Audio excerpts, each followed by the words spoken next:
Hi, I'm Roger, and this is Jacob, and we're going to talk to you about things that governments and corporations have done to try to censor the Tor network over the past couple of years. So we start out with sort of a very quick overview of what's going on, and we're going to try to get directly to the more interesting material. So a brief background about Tor. We've got something like 500,000 or 400,000 people using Tor right now. Part of the goal is to have a diverse set of people so that we've got cancer survivors and activists and militaries and corporations and everybody in between blending together on the same network. So this is a short overview of the anonymity side of Tor. We've got Alice. She's trying to browse the web to some website or destination Bob, and the adversary could be somewhere watching Alice, watching Bob, watching the middle in between. So over the past couple of years, we've had quite a bit of growth in the number of relays, but this is actually not the right slide to look at. The right slide to look at is not the number of relays, but the amount of capacity we have. So it's gone from a little under 500 megabytes per second of capacity to almost 2 gigabytes per second of capacity over the past couple of years. And the load on the network is also going up pretty much to keep pace with the capacity growth, which is good news for the number of people who are being kept safe, but bad news for performance because we need even more capacity. So I think that it's important to speak to the audience here about the context of the work that we do, because depending on who we talk to, we might have to explain Tor as if it is a privacy thing. And often people, they don't really understand contextualized privacy. So for example, when I explained this to my grandmother or to my mother, I had to explain that I work on technology that sort of functions like curtains function in her life, or the way that clothes function in her life, because that's the kind of privacy she understands. But here at the CCC, I think we understand that we are driving technology. Some people in this room have worked on deep packet inspection machines that actually work on blocking Tor, and some people are users of Tor, and we really understand the ins and outs of this technology. And so this concept of behind enemy lines, if you want to refer to the world in a way where we have enemies and we have lines, often the deep packet inspection devices that people use to filter Tor, people using Tor are behind those lines. So our users are actually behind the enemy lines in some sense, and it is worth considering that. Maybe not the enemy part, but it's worth considering they're behind the devices, these security devices, and they are the ones that are choosing, in fact, to do this. It's not us that choose. We help build the capacity. Everyone in here that runs a relay helps build that capacity. They make that choice, and they're the ones that are behind filters, they're the ones that are behind censorship. And that context is very important to this work, because the things that we're doing are, it's not imperialism, what we're doing. What we're trying to create is an alternative, and they're the ones that choose to embrace it. I remember several years ago, I was being interviewed by a journalist who, the first question they had was, so how are you doing against China? And I had to back up and say, no, I'm writing software. There are people in China who are doing against China. You should ask them how they are doing. But it should not be up to me how China changes. We write tools to let people all around the world change the world in the way that they think their world needs to be changed. Okay, so our story starts in 2002 when we first did the release of Tor. We wrote the design paper, published it in 2004. At that point, censorship wasn't even on the horizon. We were thinking of this as an anonymity tool. We need to be able to get lots of different users using the same network at the same time. We hadn't thought at all about what happens when corporations or governments or other tools try to prevent people from reaching the anonymity system.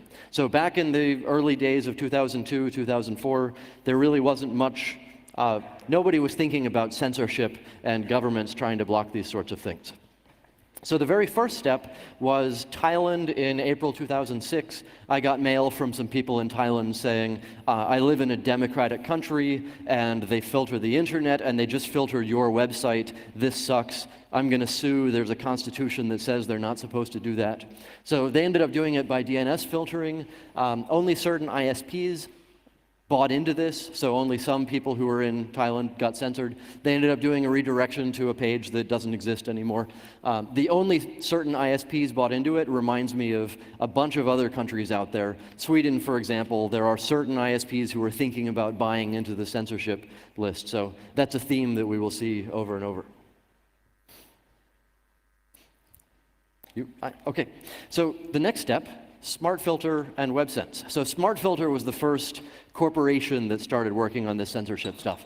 And in late 2006, so once upon a time, Tor spoke two protocols on the internet. We spoke TLS, SSL, to do the encryption side, and then we spoke HTTP to do the directory fetching, to learn what the other relays were. And that seemed like a good way of dividing things, because you should use the appropriate protocol for the appropriate situation.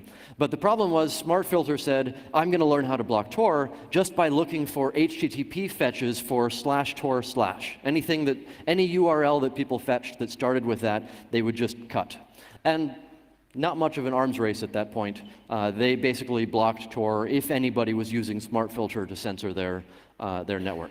And pretty soon after that, WebSense decided that was a good thing to add, and then Cisco. And even today, there are a bunch of products out there that claim to censor Tor. And what they mean is they censor the Tor that we had deployed in 2006.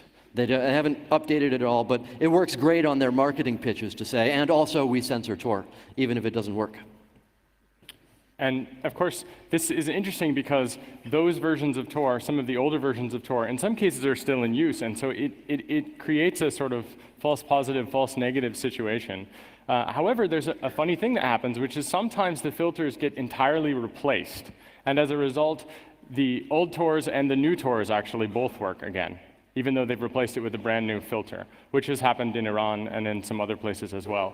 And so this is, I think, quite a fascinating problem, which is that you can actually tell when censorship equipment has been switched out in a country, right? When Iran pulled essentially the internet at a certain point, they put it in 1 gigabit at a time, because that was the capacity that the filters they had purchased, that was what they were able to filter in real time. And so you can actually see a stair step of their bandwidth ramping back up, because they were able to just plug in censorship devices at that rate, that line speed.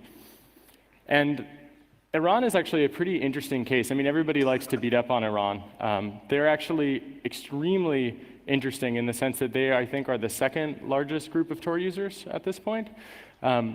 So recently, they blocked, I mean, not too recently, but a couple of years ago, they basically looked at all SSL, and they sort of treated it like a dial, where they said, OK, this is SSL, so we're going to turn down anything that's encrypted. They're not going to block it, but they're going to categorize, and then they're going to just discriminate against that traffic. And they, in fact, well, we were RFC compliant. We picked a particular prime for our Diffie-Hellman handshake, and that P was in an RFC. That P was filtered, so we, of course, had to change it so that we looked a little bit more like Apache and Firefox. And, of course, when they filtered SSL, because the actual onion router connections from the client to the routers look like SSL TLS, in this case like a Firefox and an Apache, without knowing that they were doing it to Tor necessarily, they sort of got it for free. OK, so these are sort of the first success stories for Tor and censorship. Here's a graph from summer 2009 when a bunch of people in Iran were pretty upset that they'd elected somebody and that somebody didn't end up in power. So we saw thousands of people every day using Tor to get around the censorship of Twitter and Facebook and stuff like that. At the same time, I've got a graph of China up here where a little while after all the protests in Iran, China said, well, crap, I don't want to see that happening in our country. Let's do a show of force. We're going to block Google Search and Google Groups and Google News, and we're going to make sure that everybody knows that we're still in charge. So that was a start. You want to take the Tunisia one? Sure. Tunisia has been a particularly egregious censor in some senses. We've actually recently been to Tunisia. I try to make sure that I don't advocate the use of Tor in places I myself wouldn't be willing to use Tor. And some people that build circumvention and so-called anonymity systems don't take that approach, and I think that's maybe not the most reasonable thing.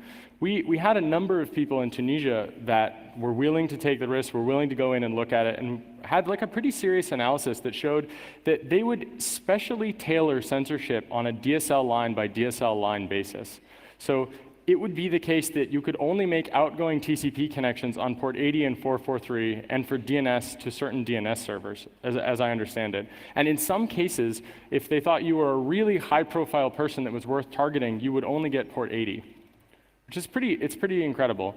And as a result, we realized that you could use a Tor bridge to connect to the Tor network, but you couldn't really bootstrap very easily if you wanted to connect directly because none of the Tor directory authorities themselves were on port 80. And actually, it was in this room a number of years ago that I was asked to set up a Tor directory authority, ORAS, and it's on port 80. And it was specifically chosen to be port 80 for this type of filtering that was occurring. And we were lucky because it didn't appear that they were very good at filtering on port 80. So they sort of thought the port number was all you would need, and then that would be it. You wouldn't be able to do anything except HTTP on port 80. Well, it turns out that's not actually true, which was good for us. Those were the days, back when people didn't do DPI. And it's important to note, we say smart filter here because it is smart filter. There's no mistake about this. This is an American corporation, which I think, who owns this after the chain of acquisitions? So we went to Tunisia in October, and we talked to the fellow who runs the Tunisian Internet Agency. And he said, yes, we did renew our smart filter license for another year. So it's great that he actually explicitly is willing to tell people that his government purchased censorship and surveillance software from a Western corporation, and they use it. And he brought up the phrase national sovereignty, because he said, we don't censor anymore in our country, except for the governments and the military and the schools. But that's because they want it. And that was a kind of a weird conversation. And at that point, we started to realize, so you outsource your censorship and surveillance to some corporation, maybe in France, you won't tell us which one, and then they manage Smart Filter. So Smart Filter sold to Secure Computing a few years ago, and Secure Computing sold to McAfee a few years ago, and McAfee sold to Intel this year. So Intel operates the surveillance and censorship system for the Tunisian military, and they probably don't even know it. That's fucked up.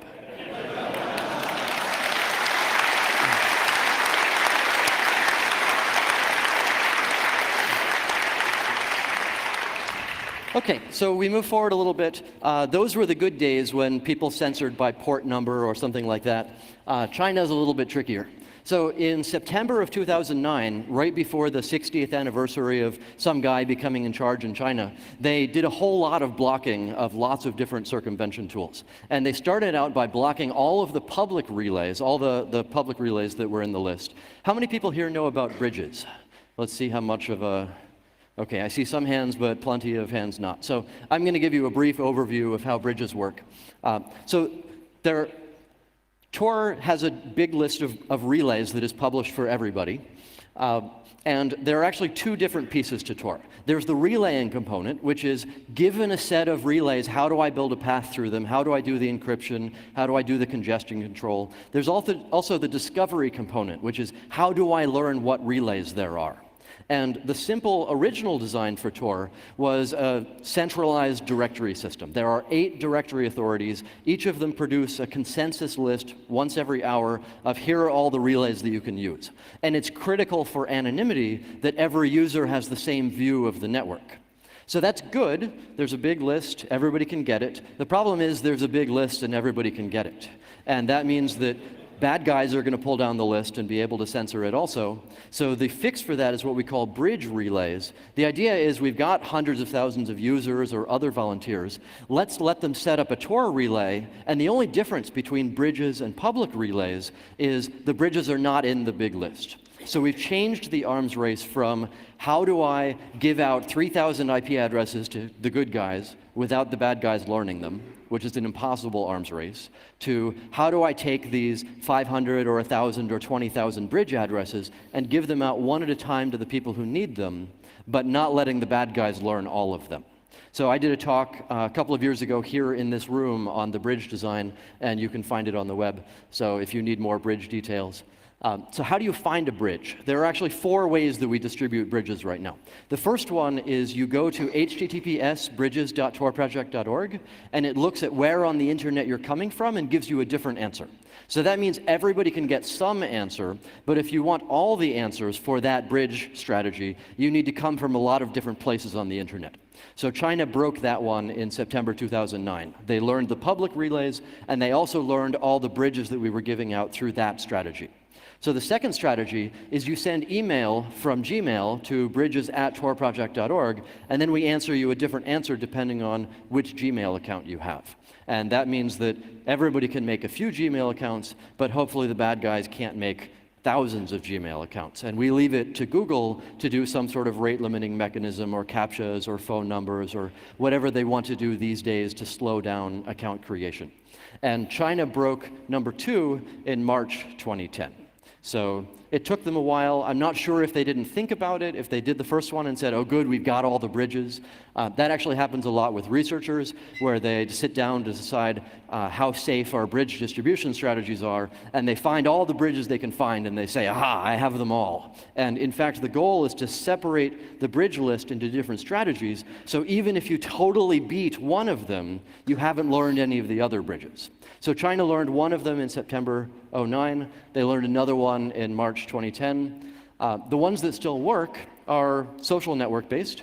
I know a nice guy in Shanghai and a nice guy in Beijing, and every day I send him an automated new list of bridges, which we haven't given out to anybody else, and he knows a lot of people and gives them out to people that he knows, and those work. The fourth approach is you can set up your own bridge. You don't have to tell us. We don't give it out. If you know somebody who needs a bridge, that works very well. So we've talked, for example, to a bunch of human rights organizations in China who run their own bridges and then give them to people that they know need them. So there are 4 overall ways of blocking the Tor network.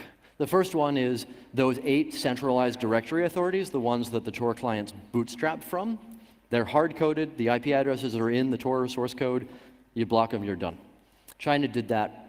Nobody else has done that. That's kind of weird. The second one is you pull down the whole list. You block all of those. You pull down the list every hour so you get updates.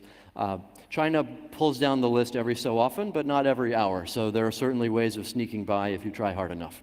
The third approach we're going to talk a lot more about today is DPI. You look at the Tor, you look at traffic flows on your network, and you say, I don't know what that address or port is, but boy, that protocol looks like SSL, but it's not. I know that it's Tor. And there are a lot of variations on that. And then the fourth one that works better than we expected is you block our website. So back in the day, Thailand redirected DNS requests for torproject.org. Tor worked fine. The Tor protocol, the Tor network, everything was working fine. But if you can't get to our website, first of all, you give up. You figure, hey, this was nice, but it's gone. And second, how are you going to get the software? And there are a few answers, but the more they censor, the messier it gets. One interesting thing about number 2 up here is, since we're in an arms race and we are trying to decide the pace of the arms race, there are some pretty funny things we could do if we decided to take the arms race in a different direction. So for example, if they have an automated program that downloads the consensus and pulls every single IP address and port number and then blocks it,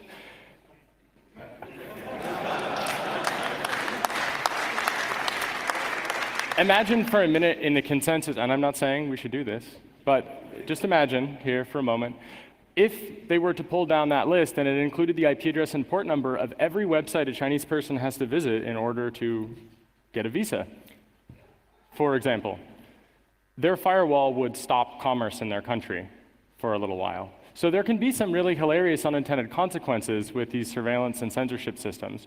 And that might happen accidentally in some cases if some of those people were to run Tor relays or bridges. So these attacks don't just hurt us. We are playing nice right now in some cases, and I think that that's important to note. We actually tried that particular attack that Jake was talking about, where we put in the IP address for Baidu, and they didn't block Baidu from inside China. So as far as I can tell, they actually have a whole heck of a lot of humans who go through every IP address and check it to figure out whether they should block it. So trying to attack them in a way that makes them spend more manpower is not the way to attack China. Right. This is an example of, I think, it's kind of fascinating. I posted online that I was looking for people to tell us whether or not the Tor project website was blocked in their country. So in the upper left, the bomb site is not trusted, and the upper right, the, I don't know, coffee or lava lamp thing, that's the United Arab Emirates. In the background, we actually see Kuwaiti. On the left, I think that is also Kuwait. In the middle, that's the Sultanate of Oman, and on the right, I believe it's Saudi Arabia, so you'll notice they're blocked. This middle one is a form where you can fill it out, so I asked a friend in the Sultanate of Oman to just put my email address in there and to request that our website would be unblocked. A really interesting thing happened here, which is that they sent me an email, and I looked at the source of the email, and it's actually base 64 encoded. And the reason it's base64 encoded is because they do deep packet inspection on the flows that are leaving their country. And so they encoded it in base64 so they could say, you have requested unblocking torproject.org. So base64 is basically what it takes to get past the Omani deep packet inspection.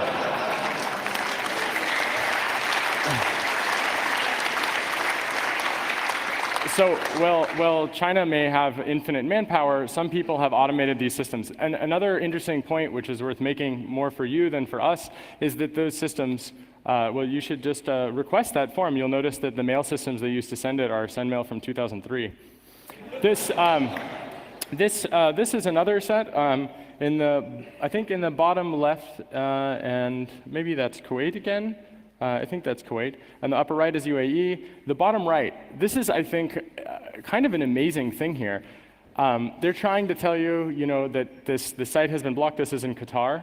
And they're trying to make it fun.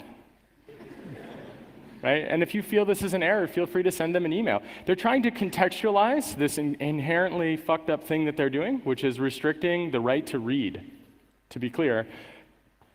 And they're trying to make it fun. They're trying to make it like, oh, yeah, this is not a targeted sort of, population control idea. This is hilarious. Oops. It's fascinating, though, because some places don't even do that. Right? They have a very different relationship where they're trying, to do some kinds of mind control, essentially.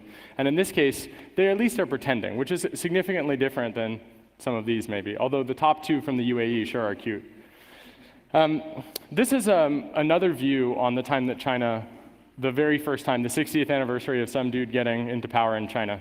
So this is a relay that I run in Amsterdam, and basically it was one of the faster relays in the network for a time. And one day we went from approximately 10,000 users connecting from China on a daily basis, basically to 0. And that little bump in the graph is either an error, like an error in our data set, or maybe it's when their censorship system wasn't quite working. It's important to realize the censorship systems in some places are very centralized in the same way that the ITU is centralized. You have a central telephone company, and they have central filtering, and that's sort of the edge of the country. And you think about it like a perimeter security system, so it doesn't work very well. And China has that, plus each ISP gets a phone call or an email saying, don't embarrass us, make sure you filter this stuff. And so in some cases, some ISPs have additional filtering, or they are responsible for doing the filtering, and then there's also the edges. And so this might be a case where there was I think the term they use is harmonization. There was not harmonization between the filters in China, and then they sort of ironed that out. And this is what happened at the same time. So just to show you that graph again, it used to be that users would download a new circumvention system, the whole binary, the entire shebang, whenever they got blocked. And I went to Hong Kong and a couple of other places, in Shenzhen and so into the mainland, and I talked with people and I said, hey, you don't actually have to download a copy of Tor. You can just plug in a bridge IP. And one of the people I talked with was an extremely well-known blogger, and he said, hey, Google and a bunch of places are about to get blocked. Install Tor today. If it stops working, use bridges. Here's how you use bridges. So they blocked Tor, and that's what happened. Right?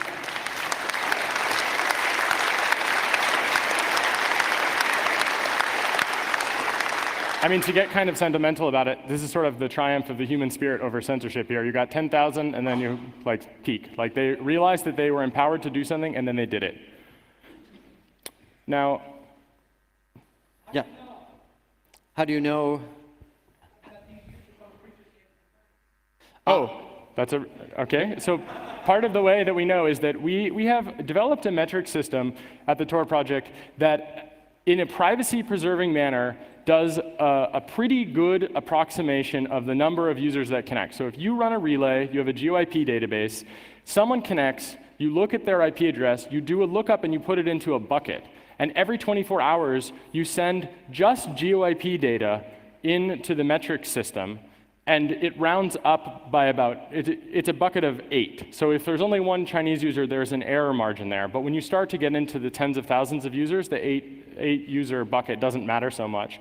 So that's how we actually generate. If you go to metrics.torproject.org, we have graphs that show the number of directly connecting users and the number of users that use bridges. And the way we know where users connect from is by storing that in a privacy-preserving manner. So no personally identifying information is ever sent anywhere except the name of the country. We don't do anything better than that.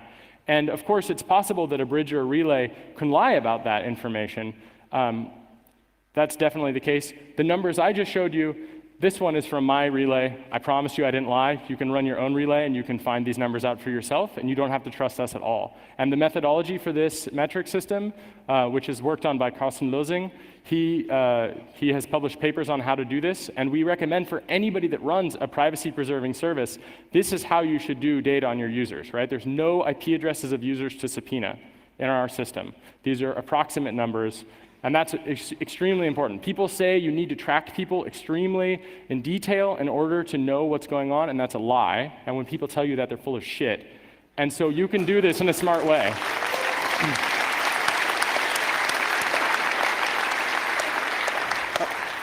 So the other answer to follow up with that is the bridges are the first hop through the network, so they get to see the user, but they don't know what the user is doing, because the user then builds more hops through the Tor network. So the goal here is the first hop, maybe they learn about the user, but they don't know what the user is doing. The last hop, they learn somebody went to Twitter, but they don't know who. So that means that this first hop can collect aggregate statistics, and as long as they don't publish anything that can harm users or reveal details about users, then it's useful for us to be able to learn which countries to focus on in a way that doesn't harm the users.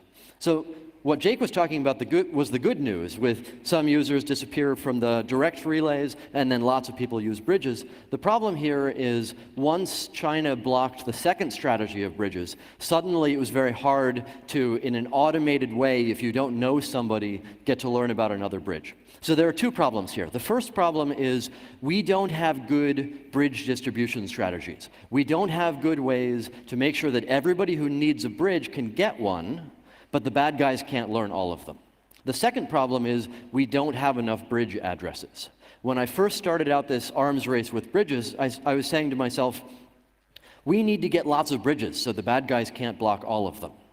That was actually the wrong statement to make. The correct statement should have been, we need the rate of change of our bridge addresses to exceed the rate of blocking that the adversary can sustain. It's not about get a large pool and then you're done. It's about continually churning through addresses in a way that's faster than the bad guys can keep up. So our problem right now is we have 600 or 700 bridge addresses, and they're basically static. There are hundreds of volunteers who've donated their DSL per line or something like that. So we'll talk a little bit towards the end of the talk about strategies for switching from hundreds of static bridges to millions of dynamic bridges. But yeah, this is bad news for Tor in China right now. Basically, China's kicking our ass at the arms race, and we'll see some slides later on that show that it's even worse than this. Oh, great. I would say we might frame it sometimes as China is kicking our asses, but really, let's be honest here. What is happening is that China is oppressing their citizens and restricting their right to read. And their citizens have clearly got a desire here. And it's important to note that we have been here before. And since we're talking about timelines, I would like to go back to approximately 5th century BC, or whatever you want to call it. So this is important because it turns out that sometimes there's a relationship between real truth, like an objective thing, and how people of the day see that truth. So in this case, there was a guy who showed that the square root of 2 was a different class of numbers than the Pythagoreans appreciated, and they drowned him at sea. Right? Well, it turns out that Iran is repeating this story. And the reason that they are doing that is because, as I said earlier, they took the parameter P from our Diffie-Hellman handshake, and they basically said, if we see a TCP flow that includes this number, we're going to kill the TCP connection. We are going to say that that is not all right. So I was joking with Roger, instead of irrational numbers, we've created liberation numbers. And these numbers are being drowned at sea by different governments and corporations all around the world. So there's actually a number right now. If you send that number after making an SSL connection in Iran, your connection gets killed. Which is also kind of funny if you think about what you could do with JavaScript and websites. But ironically, they very clearly were targeting us. And if you look at things like the DigiNotar debacle or other cases where some Iranians have really owned up a bunch of certificate authorities that kind of deserved it, they very clearly have people that are working on this. Ironically, SOX proxying, as we note here, it really wasn't. So sometimes when things aren't blocked, there's a reason for it. And that largely comes from the fact that censorship of services is an effect that happens as a result of other actions, which is to say that censorship is a second-order effect of a surveillance state, right? Because they are watching, then they tamper. They tamper when watching is not enough. So using a straight SOX proxy is fine to let through in some cases because they believe that it doesn't harm things. It doesn't harm their surveillance program. So there's a lot of leeway here. If you can camouflage a protocol to look like another protocol, then it's very difficult for the classification systems to decide that it's a protocol that needs to be blocked. And lucky for us, the DH parameter P is a server-side parameter, so we just had a patch out in just a few hours, and the relays upgraded, and the whole Tor network worked all over again. And that's what it looked like. Each of these red dots here is a censorship event, and so they actually did these censorship events. You can see 3 here. You can see that they did them at particular times of the year that are actually, if we were to look at news stories, we would see that there's important political things happening here. So because we were able to get the patch out in a very quick amount of time, we were able to essentially help people who wanted to continue to use Tor, right? So I think the graph peaks at 12,000.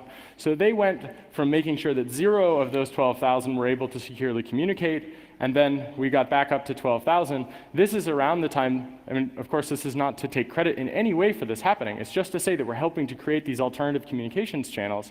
And in this case, we see that they intentionally knew that something was sensitive, so they went to the trouble of working on blocking Tor. And then in this case, we were able to turn it around quickly enough that the demand was back during that particular time point, because it was sensitive. It was a time when people really thought about needing to be free from surveillance. Because this is a country where, when you log into your Gmail account, if they can do a man-in-the-middle attack on you, they will. And when they do the man-in-the-middle attack, they will take your email address, they will go to your house with the contents of your email, they will grab you, take you to the secret police office, and they will beat the shit out of you and torture you and potentially even murder you for the contents of your email. This is the same thing that's happening in Syria. So they really want to be able to spy on people, and then they prove to those people that they have this total view of your activity online.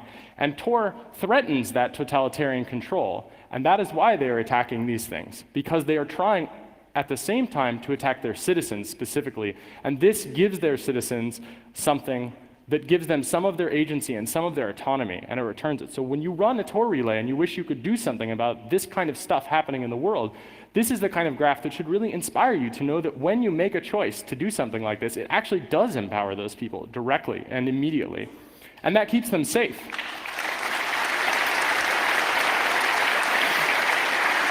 Thank you, John. So one other point here. I have a friend who's from Iran and does a bunch of trainings in Iran, and he tries to teach people about a lot of different circumvention tools. And a few years ago, he told me a story that I'm still trying to wrap my head around, so he said, I do trainings of lots of different tools. I've taught a lot of different people lots of different tools. Everybody that I've taught anything other than Tor to is now in jail. So now I only teach Tor. Which is a pretty scary statement because we're not perfect, the other ones are not as good, but holy crap, we've got a lot of work to do. So actually, if you write free software, could you raise your hand? Everybody here? It would be totally awesome if everybody if you're raising your hand right now, you should really consider coming and volunteering to work on Tor, because you'll make a huge difference in the world when you do that. I mean, no pressure or anything, but if you fuck it up, you know? We need good people to check our work.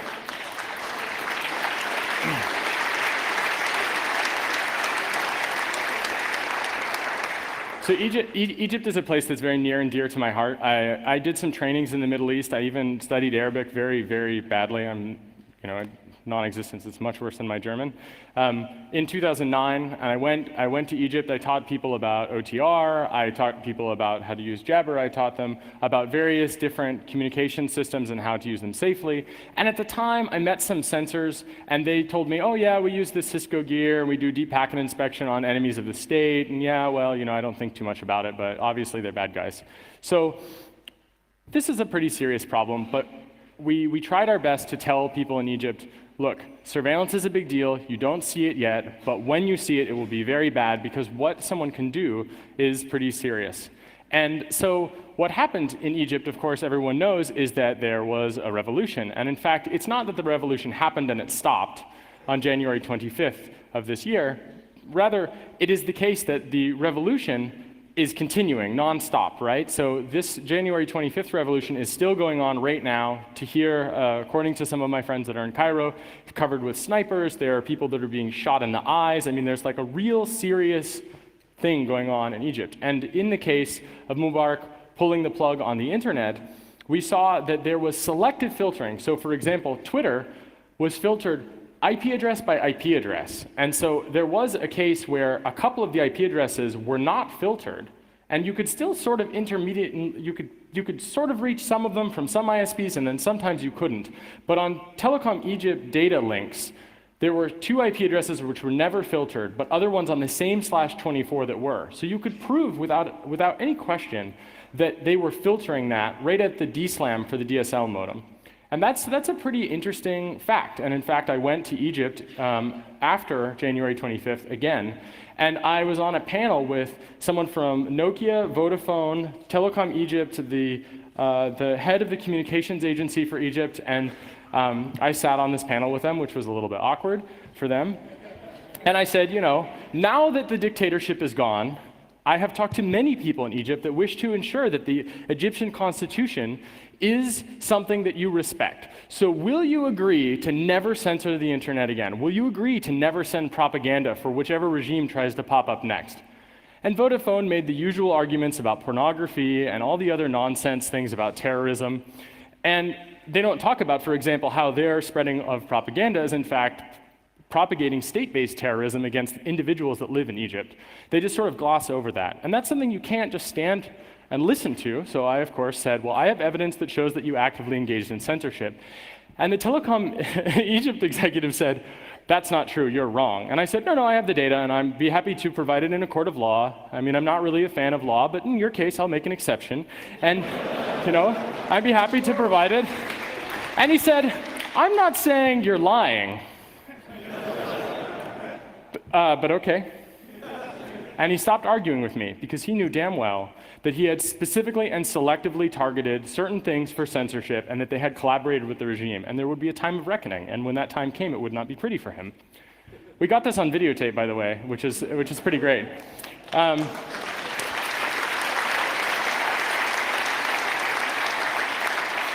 of course, unplugging the internet sort of changes everything. And as we can see here, there was a demand, and then there was a drop. And that's pretty serious. They basically promised they won't do it again. However, and if you have a Vodafone SIM, you should consider contacting them about this. Vodafone said, we will do whatever the law says. Whatever is legal, they will do that. So what they basically said is, no matter what happens, we will do what we are told regardless of the consequences. It's not because we're afraid we'll be killed. It is because our corporate charter is perfectly aligned with the law. Right and wrong go with the law, hand in hand. And I confronted them repeatedly about this, and they continue to say that. That is not an acceptable standard of right and wrong, actually, and certainly not in a dictatorship, where the rule of law is not controlled in any way through the consent of the people that are governed by this law. And it is really important to drive that home. These laws are bullshit, and we should disobey them. And these corporations should be punished by everybody for doing that.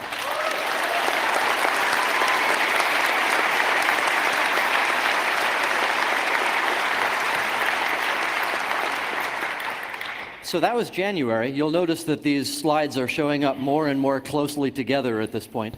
In March, Libya, they didn't cut off the internet in the same way that Egypt did, but they might as well have. So there were a bunch of people who were starting to use it, and then they throttled everything. They didn't unplug it in a way that everybody in Egypt freaked out about. They just basically turned down the bandwidth knob so there was nothing left. And there are a few people back using it. Part of the challenge with Libya is they don't really have an internet there to begin with. So you'll notice the numbers here are hundreds of people coming from the Libyan IP space. Another challenge is when you get a GeoIP database, it doesn't really care about Libya very much because the people who build GeoIP databases are building them to sell them to corporations who sell televisions online. And if the person is not going to buy a television from you, who cares what country he's from? So it's challenging from our perspective to figure out which country some of these users are coming from. Another issue here, I was talking to somebody from Libya who said, the reason why you don't have most of us here is because we use sat phones that pop out as if we're from Italy. So hard to know how accurate the data is, but I think the general trend of lots of people deciding they need the internet getting throttled, and then slowly coming back exactly at the times of various political events is pretty interesting. Yeah. So I think that Syria is a particularly egregious example of a fascist state when it comes to the internet. And in fact, you can look at an internet connection in a country and you can sort of tell in general how free the country might be in terms of how people who govern the telecom infrastructure think that people should be, and effectively what regular people are free to do online. And Syria is an example of a place that is so incredibly bad for so many reasons. Some of them are not public. I'm happy to make some of them public right now. One of them is that they actually record every single byte of traffic that goes in and out of the country, which sounds crazy until you remember that not a lot of people have internet access. And with deduplication, it is certainly the case that you can run a TCP dump on those links and record them, and it will not be a big deal. And I actually received some information from some people that built these systems through a Mixmaster relay. And I mean, I'd never received a serious email through an anonymous remailer before, which is pretty incredible. What they seriously do, though, is record everything. So just imagine everything you are doing is recorded. Every phone call, every transaction, every email, all this stuff. One of the most critical components of a circumvention system, then, is forward secrecy. Does everybody understand forward secrecy? Raise your hand if you don't understand it. Okay, good. Enough people don't. In Tor, when you connect to a Tor relay, you generate a session key that later, if you were to steal the Tor relay, if you were to take it offline, you were to break into it, it would not have that key anywhere anymore. There's a long-term identity key and a short-term session key that is generated. These are really, really important. That's a sort of oversimplification, but the point is each connection has forward secrecy. So when that connection is torn down, it's gone. That's a huge problem if you don't have forward secrecy in your protocol and they record everything, because what it means is if you fucked up your protocol, and there are lots of people that have, and we'll talk about one of them in a second, if you do that and they're recording this, they can retroactively go back, find people, and kill them. And in Syria, at the Arab bloggers meeting in Tunisia, we met a person who told us that they had friends who were cut up into little pieces and mailed to their families in boxes. One guy who posted on Facebook about how he was sick of the revolution, not a pro-revolutionary statement, sick of the revolution, and he didn't like the Assad government for the way they were handling it, and a death squad came to his house and killed him. They shot him to death. That's what happens when you're not using these circumvention systems. As they start to get more and more serious about counter-revolutionary things, they will relate technical attacks to the social realities of those countries, and they will murder them. And that's a really serious problem. And I personally won't stand by and let that happen if I can help it. And so forward secrecy is a really important thing when you evaluate a protocol for use there. Another thing to consider is that America is actually, as usual, a big part of the problem. And so in this case, with Blue Coat, we know that Telecomics and a number of other people had access to some Blue Coat devices which should never have arrived in Syria, but they did. And we looked at the logs, and we can actually see a very high-level view of what Blue Coat can see and to log. And the stuff that they're logging is enough to be able to say to someone, you posted this thing for sure, we're going to just use grep as our counter-revolutionary tool. That's a really serious problem. And in the case of Blue Coat, they could have done something about it, and they really didn't do something about it. In fact, they denied it for a very long time, which is, of course, nonsense, because they know and we know, and we showed proof of it. And a lot of people had access to those logs, and while I very much respect what Telecomics did, I think it's important to note that removing the logs and publishing them at the same time is a very dangerous thing to do, specifically because they anonymize the logs, supposedly, by removing the user's IP addresses from the logs and nothing else, which is very unsafe. I mean, I think that that kind of hacktivism is pretty awesome in some regards, but in that case, the actual content Blue Coat recorded included buddy lists of people that were using just HTTP. Right? So removing the IP address doesn't matter because their real name may have come across in that HTTP transaction, and it is logged in those log files. So very seriously, I have to consider instead, if you're going to tamper with it, consider just changing the data to make it less incriminating. Or maybe change it so all the IP addresses of all the users are only the Syrian government computers. There are lots of cool things you can do in that case, so just think it a couple steps out. And in the case of Blue Coat, they have a force magnification where they couldn't block Tor, and then they shipped an update, and all of a sudden, their DPI engine was able to tell that it was a Tor connection, no matter what port, no matter if it was a bridge or relay, and they were actually able to filter Tor. So we see this in those red points there.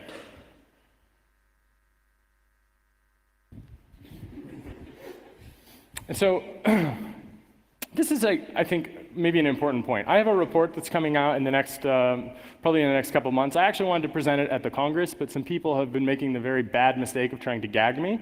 And so I just have to update the report to include some information about that gag. So,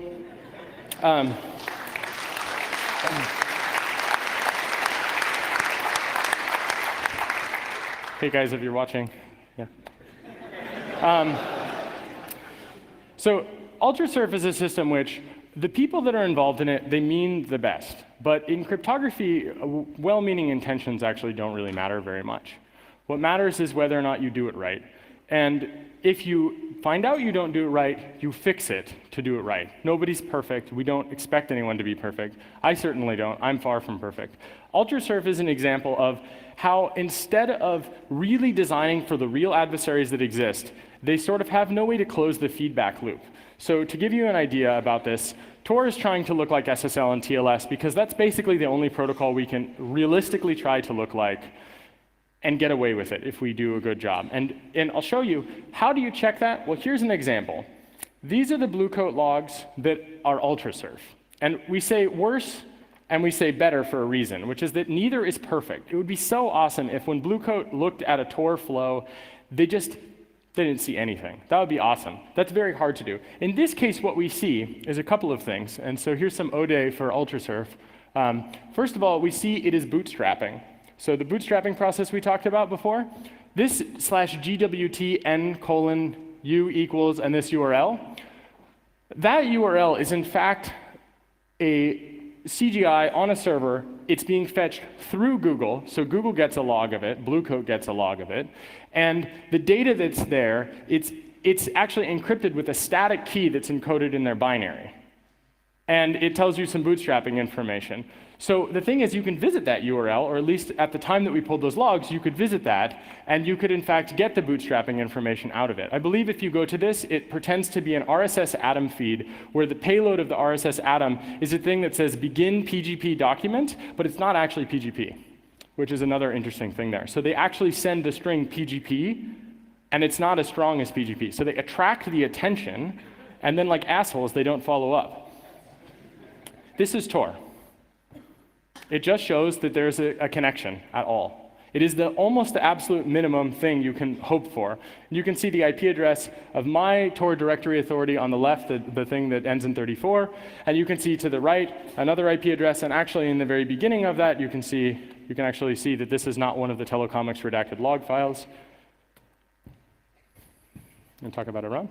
Okay, so moving forward a few more months, in September of this year, Iran filtered the Tor protocol again using DPI. So before they used DPI to look for SSL flows, and then they grepped for our Diffie-Hellman prime. At this point, they did DPI for SSL flows, and then they looked at our SSL certificate. And like good computer security people, we said, you're supposed to rotate keys every so often. So up until that point, Tor rotated its SSL short-term session key certificate every 2 hours, because you're supposed to keep changing it over time. The problem is, how many people out there right now run a website whose SSL certificate is within 2 hours of expiring? Not many, it turns out. So if you combine we do DPI for SSL with we look at the certificate that you send and it's suspiciously close to expiry, then they killed it. So at that point, I mean, it's an easy fix. The fix is you can continue rotating your session certificate, but you make it valid for a year, even though you keep rotating it every 2 hours. So it's not a perfect fix. I mean, the next thing they're going to do is they're going to say, why do you have an SSL certificate that was born within 2 hours of now? Because how many people have that? But they haven't blocked it. So the bigger picture here, there are 20 or 30 or 50 little tricks like this that you can use to distinguish the Tor protocol from an actual Firefox talking to Apache. And we have an internal list. We've got an idea of what they might do next. In this case, we had a list before, and one of them was they're going to look at the expiration time on our session certificates, and it looks a little bit weird. So when they blocked us this time, so in January they blocked us, and we took a few weeks. We're like, oh my gosh, they blocked us. Did they really block us? Let's get some people to do some tests. Okay, now we need to do DPI. Let's do SSL checks and so on. And we figured it out. This time, we figured out what the problem was and put out a fix on the same day because we'd already done the work in January to figure out how to do that. So the big picture question here, do we fix all of these things preemptively because we know that there are ways that they might censor us? Or do we leave all the low-hanging fruit exactly where it is because the next time they choose to censor us, they'll do something we've already thought of? And there are a lot of conspiracy theory questions here. Part of what we need to learn is they're not trying as hard as they can to censor Tor. They could go out and buy Cisco and Blue Coat and all these other things and pay thousands of engineers in Sunnyvale to figure out how to do it. They have a lot of different political motivations here. Their goal is to make a statement. Maybe there's a policy guy who calls up a technical guy and says, hey, can you censor Tor? And the technical guy thinks about some options and chooses this one.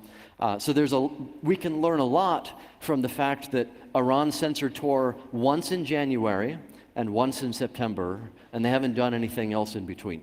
So it's not huge multi-billion-dollar government working night and day to do this. There's a lot more to it in terms of how the arms race is going. Now, one also really important point here is we are extremely clear about the fact that Tor is not a steganographic transport where if you use Tor, you are not ever going to be detected as using Tor. We don't make that claim because people who make that claim are full of shit. And it's important to know we say that very harshly because in the case of UltraSurf, when we look at these things, they claim they are totally invisible and leave no trace, yet by design they use Google. You cannot possibly consider having gained your users' informed consent when you lie to them. So we know these are unsolved problems. And we understand that these kinds of logs show up. And so while there are some distinguishers, one of the distinguishers is that you're using the internet at all. And it is very difficult to change this. And so we do not make the claim that no one knows that you're using the anonymity network. And it may be the case that someday in the future with systems like Telex, that it will be hard for someone to know you've ever connected to anything related to Tor. But it is super dangerous to make that claim, and we would prefer to be very conservative so that when people use the system, they know what we think they're getting honestly and truly. And that is absolutely the only way that we think that we'll be able to ethically do this kind of a thing. And so it's really important if you build or work on these systems to understand it is way better to over-deliver than to over-promise, because when you make a mistake or when something goes wrong, real people's lives are really on the line, and we don't want to mislead them.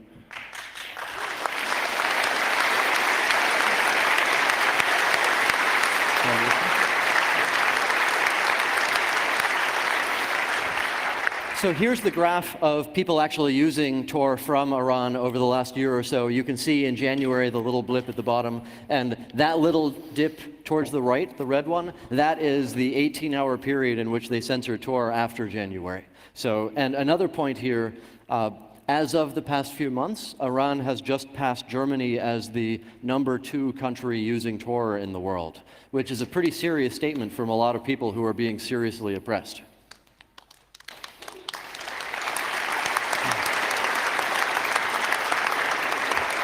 And So going back to what Jake was talking about in terms of what we should promise, there are really two security properties that Tor provides in terms of anti-censorship, in terms of circumvention. Because we want to provide not only you get to the website, but we also want to provide you have some safety while you're doing it.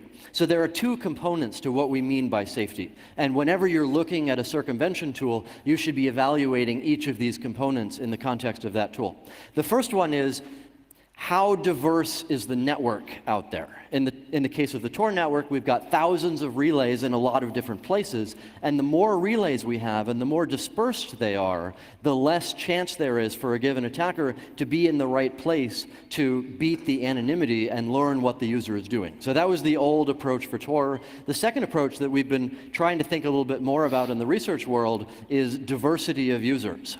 So if I give you a circumvention tool, and people can learn that you're using it, but they can't learn what you're doing with it, but the only people I give it to are high-profile Iranian dissidents, I've screwed up. I have killed them. We need a diverse set of users. We need a lot of people in Iran not being dissidents, but you filtered my webcomics. I don't know why, but I'm going to use this tool to get around the censorship. We need a lot of people in America and Germany and lots of other places all blending together in order to provide plausible deniability or whatever we might want to call it. The corollary there is, if there are 60,000 people in Iran right now using Tor, there's a lot of different types of people using Tor there.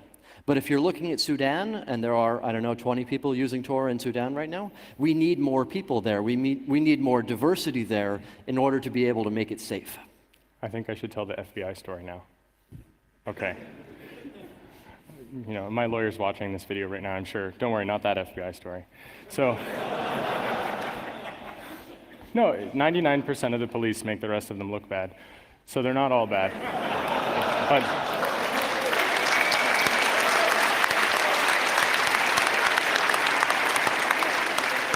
that joke never gets bad because it never stops being true.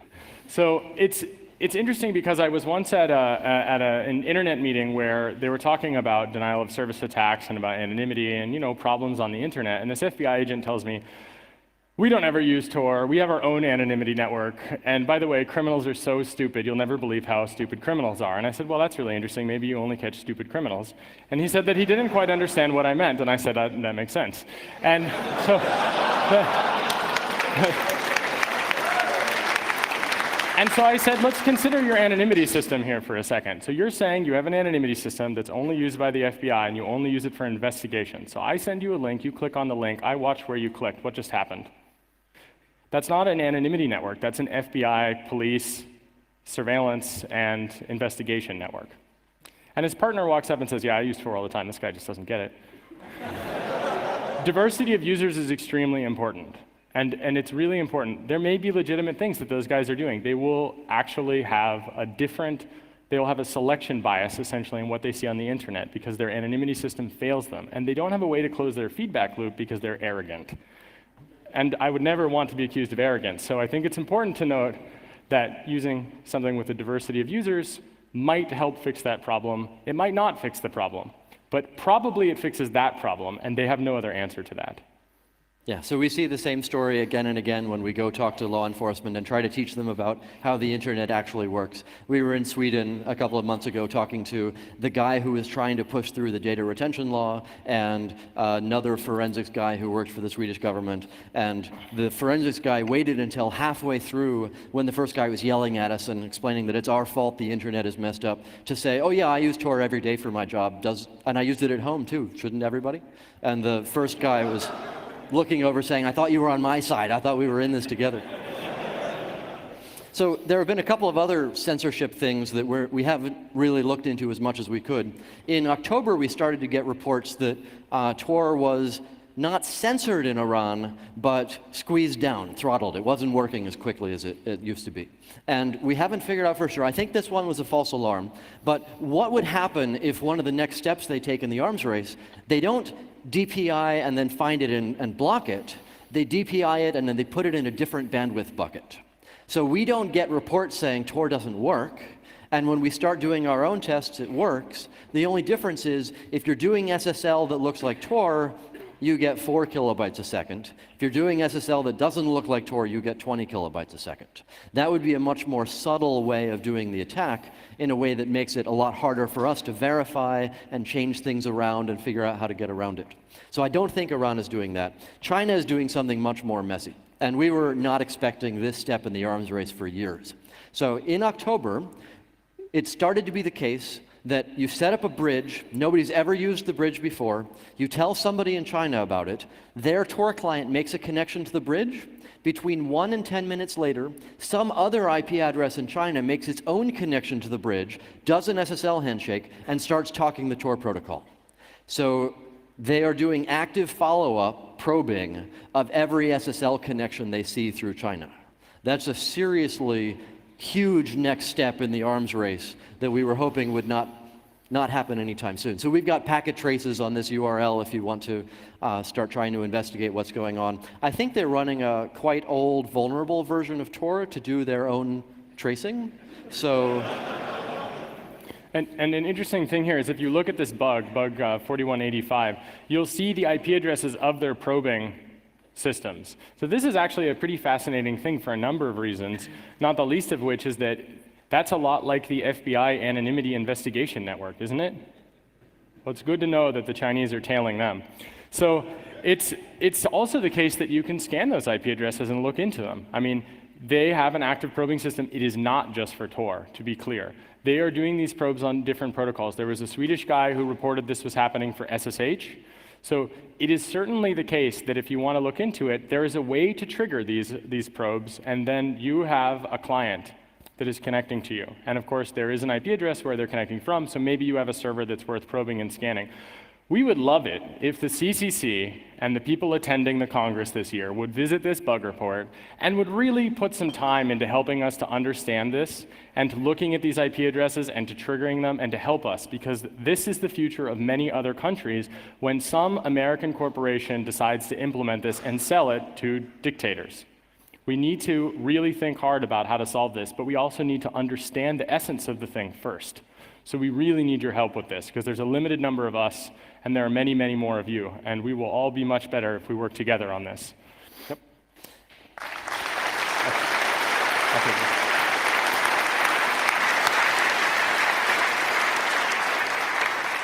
So one other short thing that I'm going to skip a few slides towards the end in order to summarize this more quickly.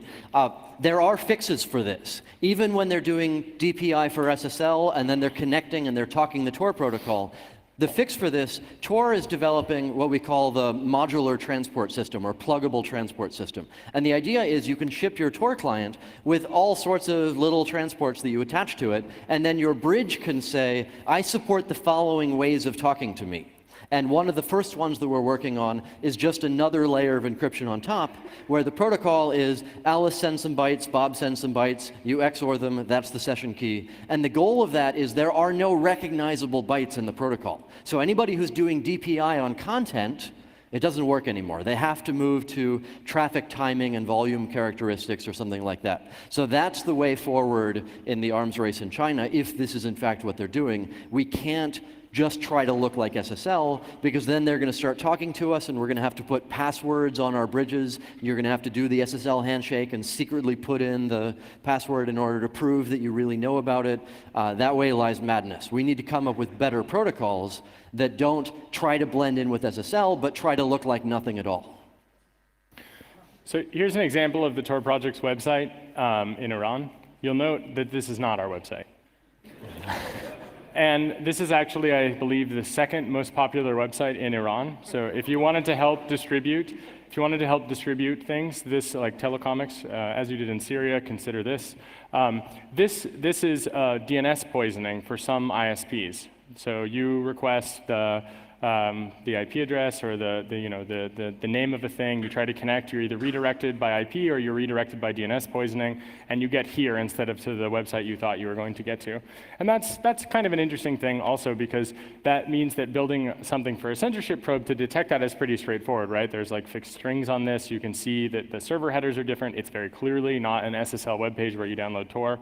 But this makes a really interesting point, which is that could easily be a Tor website mirror but with Trojan binaries. So it's extremely important to check signatures, and in places like Iran, maybe the way to get it is by sending, get Tor at torproject.org via Gmail, where you have an SSL Gmail connection through a Chrome browser, which uses certificate pinning, so you know you're really talking to Google as much as anyone could be talking to Google. And you download Tor indirectly, and then you get bridges, and you add those bridges, and you don't connect directly at all. That would be a much better way to do it. For example, lots of US government computers are filtered by Blue Coat, just like Syria. Turns out they have a lot of things in common.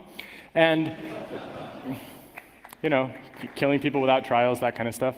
So it's important to really look at these kinds of things as what the next steps will be for many countries. And this is Iran as of just a couple days ago. So what we're up against is, I think, I'll take the first half, you take the second half. But basically, the really important thing to consider here is that it's not really countries, it's networks. And in some cases, some networks are weighted in a more heavy sense than others. So for example, in countries with centralized telecommunications facilities, such as Tunisia, they had someone blocking Skype and they don't know who it was. The Tunisian Internet Agency, the guy that runs it, he said to us, we have smart filter, it doesn't block Skype. But during the revolution, someone was blocking Skype. So the censorship agency themselves had to get the internet connection from the ITU body in that country, and someone in that telecommunications center had a different layer of censorship that no one knows about. They have never disclosed, for example, who the deep packet inspection vendor is. We actually have a pretty good map of the Tunisian internet because they showed us their network operations center. And it's pretty fascinating, actually, to look at that and realize that there's this big black hole in their picture, which is their uplink in between the rest of the countries in the world and the Tunisian Internet Agency. It's their ITU body. And that ITU body has some pretty scary stuff in it. And that scary stuff can be bought from pretty much anywhere and installed, and it has a force amplification effect that's pretty serious. And so now, one engineer in Sunnyvale, California, like if you're Blue Coat, can make a really big difference, where when you ship an update, you are actually materially harming quite a lot of people all around the world all at once. Right? And if you guys haven't read the book IBM and the Holocaust by Edwin Black, I think it's a really good thing to talk about. Even though machines themselves are neutral, you have to consider what it is that those machines are being used for, and what it is that you are starting out to do in the beginning when you were building those machines. And while it might be the case that you think that it's okay to censor, for example, people in a corporation where you're certain it's your property and it's your internet, when that same equipment will end up in a dictatorship, maybe you should consider the relationship between the capitalist employment system and dictatorships in regard to control of information. And maybe it's ethical in one place, and it's certainly not ethical in another. And maybe it's actually not ethical in either place, but you have to consider that.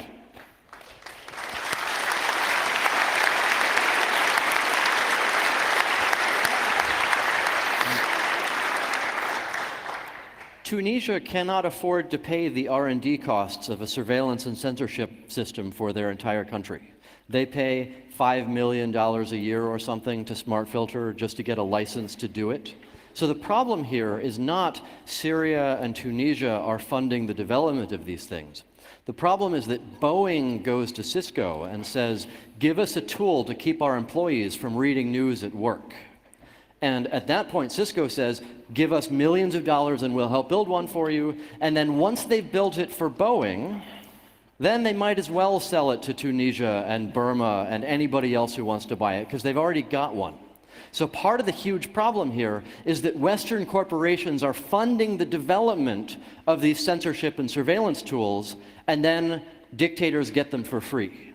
So how do we solve that problem? That's messy from a technical side, from a policy side. Part of what I was thinking about this before, so I was talking to Whit Diffie, the crypto guy, and he said, this is easy. You build a list of all the companies that are willing to sell to bad governments, and you build a list of all the companies that are not willing to sell to bad governments, and then you publicize both lists, and then you let everybody decide to go to the second one. The problem is there are no companies on that second list. There are no companies that are not happy to sell to any dictator around the world. So I'm not sure how to solve that problem, but we need some sort of answer. So I think, I talked about this a bit in my Recon 2011 talk, which there'll be a video online of it at some point, and the slides are available. But really what it comes down to is that corporations have the ability to effect change like even dictators cannot in their own country, right? So for example, if you are really good with BinNavi and BinDiff and IDAPro and all the rest of this reverse engineering software, which is like incredibly important at this point in time, getting the firmware images, mirroring them for these different companies, really understanding how their software works, finding out what bugs there are, that is great. For example, if there is a bug in a filter, such as in Iran, there was a bug where you could exploit the fireware where you would basically say G space E space T instead of a normal GET request, and it would bypass the filter. Now, this doesn't really seem like it's very important, but what matters is that when that bug goes away, you know that they were patched. And now you know that there is collusion. Now you understand that the deep packet inspection machines are not like a car or like a Kalashnikov. What they are like is a guy with a Kalashnikov who hands it to the dictator, and then when it jams, he unjams it. And when he says, I need a bigger gun, it hands him a bigger gun. When he says, I need a gun that only tailors and only hits bad people, say, well, what does a bad person look like? We'll design a rocket that specifically fits that. This is exactly what Deutsche Homag did. This is extremely important. What IBM did during the Second World War is identical to what these companies are doing now. And it's extremely important to look at that.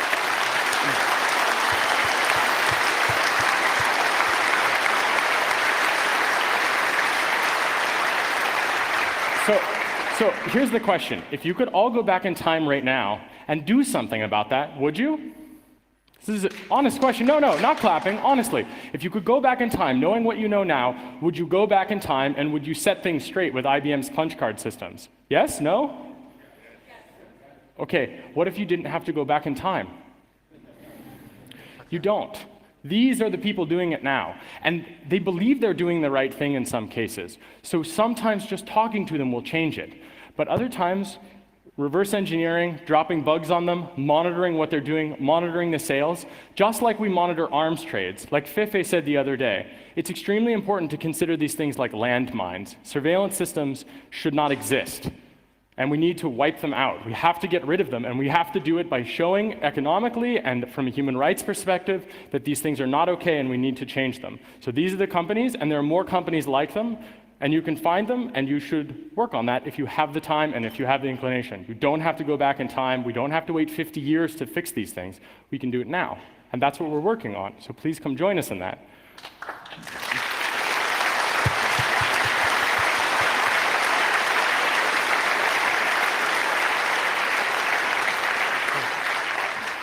So speaking of surveillance and censorship, part of the challenge that we had when we were in Tunisia and Egypt and other countries trying to teach people about these things, a lot of people say, yes, I need an anti-censorship system. I need something to get around the censorship.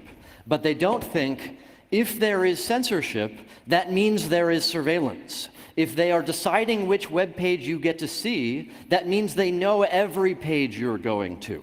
This is something that as technologists, of course, that makes sense, but for the actual users out there, the people who are risking their lives doing things on those networks, they've never thought about it that way. So part of our challenge in education is we need to get them to realize censorship, yes, you can see. If there's censorship, you know you want to do something about it. Surveillance, you can't see, and that's even worse. So we need to give them some ways of not being watched while they're doing something. We find a lot of people who say, well, yeah, I couldn't get to Facebook, so I used a circumvention tool, but then they unblocked Facebook, so I just went there directly. That's exactly what Syria wanted them to do when they unblocked Facebook. So part of our challenge is an education effort to teach them about how internet surveillance works.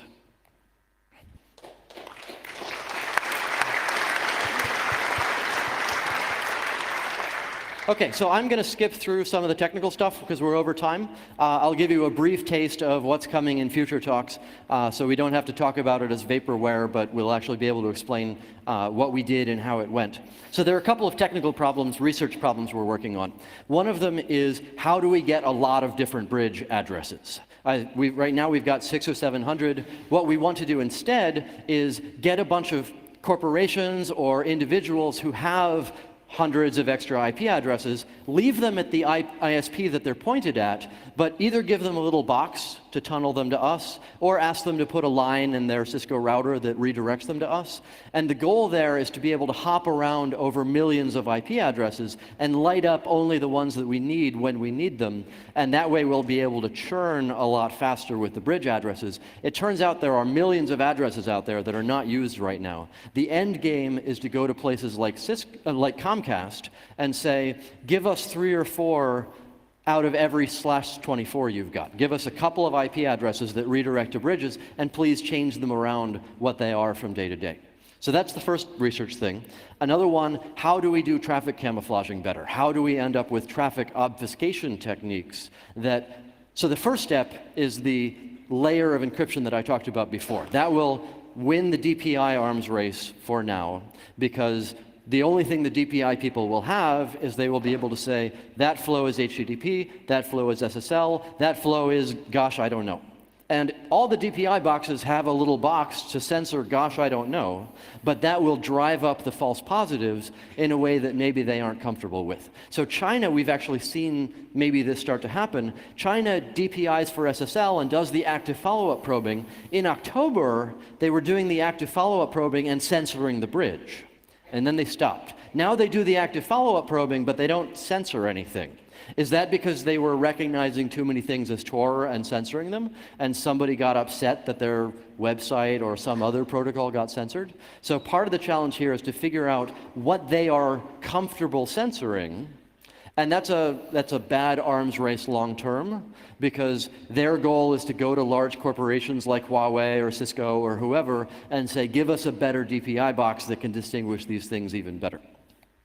And then the last piece, we need more bridge distribution strategies. We need better ways of making sure that the addresses that are up can go to the people who need them without letting the people who are trying to collect all of them and censor all of them learn about it. So we can do better by having a lot more addresses and having them change a lot more often. That means we can be much more aggressive with different strategies that we take. But we'll talk about that one in a future talk. So I think that it's extremely important. This is our second to last slide. So I think it's important to understand there is a concept. It is called so-called lawful intercept. And I think that it is incredibly important to understand that we choose the world that we want to live in, especially in the so-called free world. Surveillance builds a totally different world. And one thing that we can consider is that we don't want to live in that world, and we can consider it before we live in that world.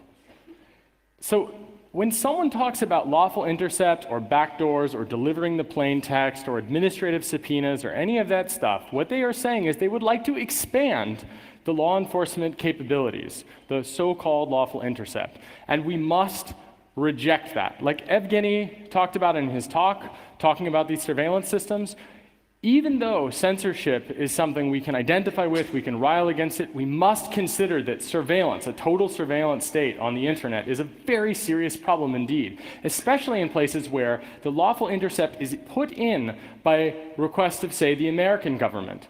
When they make that request, Iran gets it for free. They would not be able to build it themselves. It also means that it's possible for other people to use those systems. For example, I believe it was the SNMP bug, where you could specify only 1 byte was necessary for authentication. And I understand that that was actually possible to use against the lawful intercept SNMP interface for authentication. So it's like these systems are designed specifically to spy. So when they say so-called lawful intercept, you should read it as spy. And when they say, we need this to do our job, you need to see that they're saying, we want to expand the job we do. We want to make the Stasi look like they had nothing on humanity. Fuck that. Reject it. Reject it, absolutely and wholly. They don't need it. We lived for almost the entire history of humanity without a total surveillance state. We don't need one now.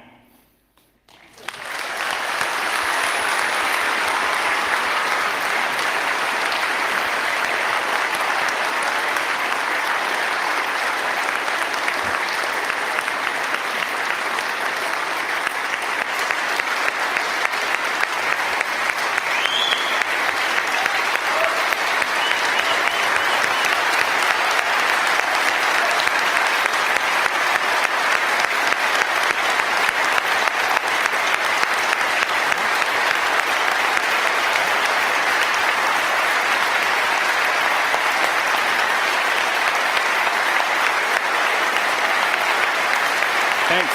Thanks.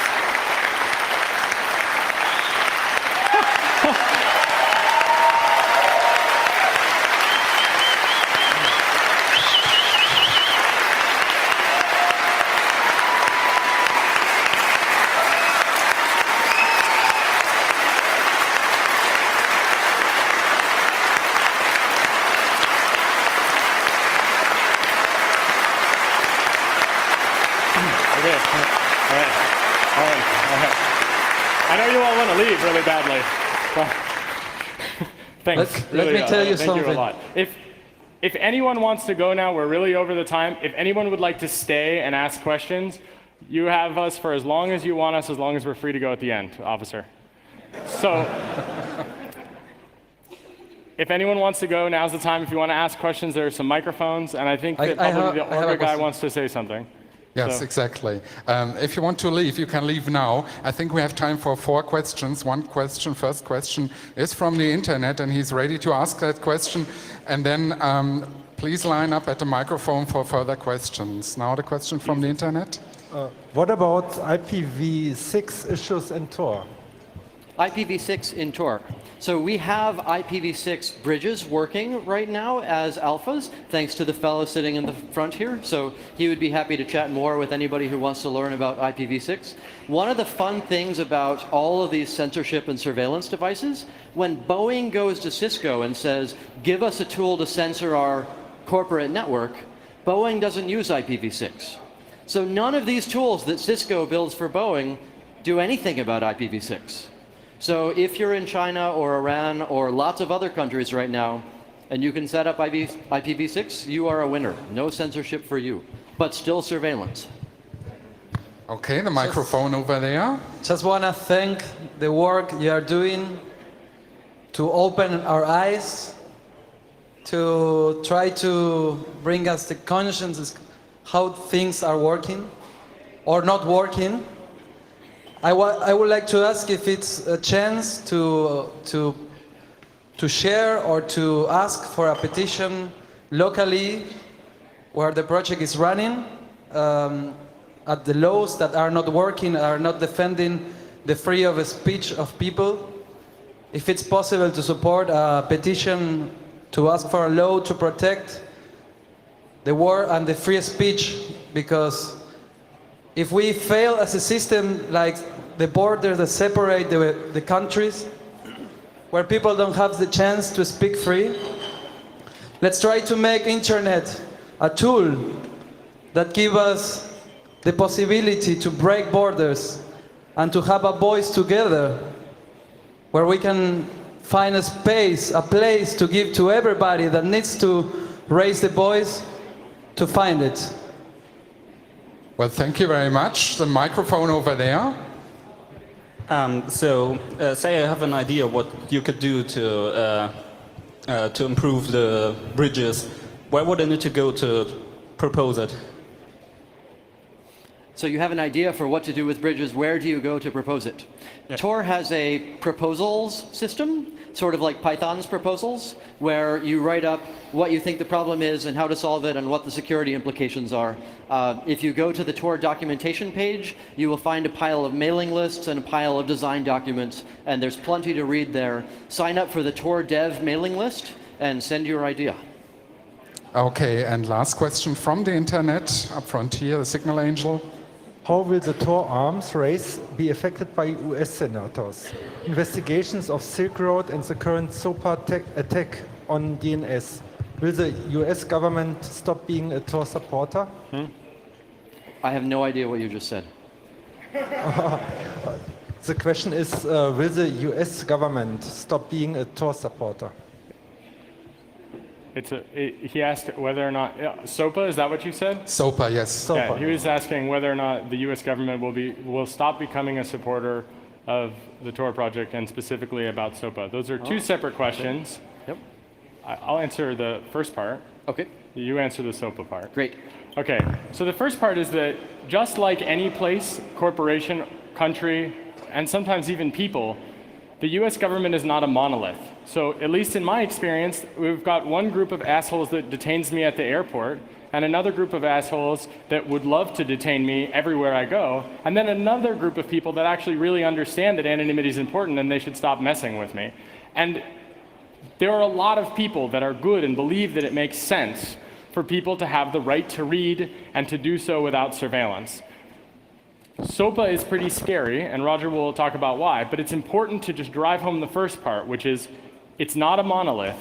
So there are people that are both trying to help and trying to harm at the same time, and they're under the same flag. And we should not put those people together and say they're all bad because some of them don't have the foresight to realize that this is important. So SOPA is very dangerous for lots of different organizations in the US, but there are a lot of people who are, I think, a little bit overhyping the immediate problems that it will introduce for Tor. There are a lot of people saying SOPA will make Tor illegal. And as I understand it, what it will allow is the head of the Department of Justice can tell Tor to stop making Tor. Nobody else can tell Tor to do that. And if they do, then we know a whole lot of nonprofit pro bono lawyers who will help us crush the law. So what that means is surely they will not be so foolish as to attempt to use their law on a tool like Tor that is useful for so many different things. I don't know if we will have to turn it into a legal fight. Hopefully we will destroy the law before it even happens. So thank you very much. The best of luck to you, to the Tor project, and thank you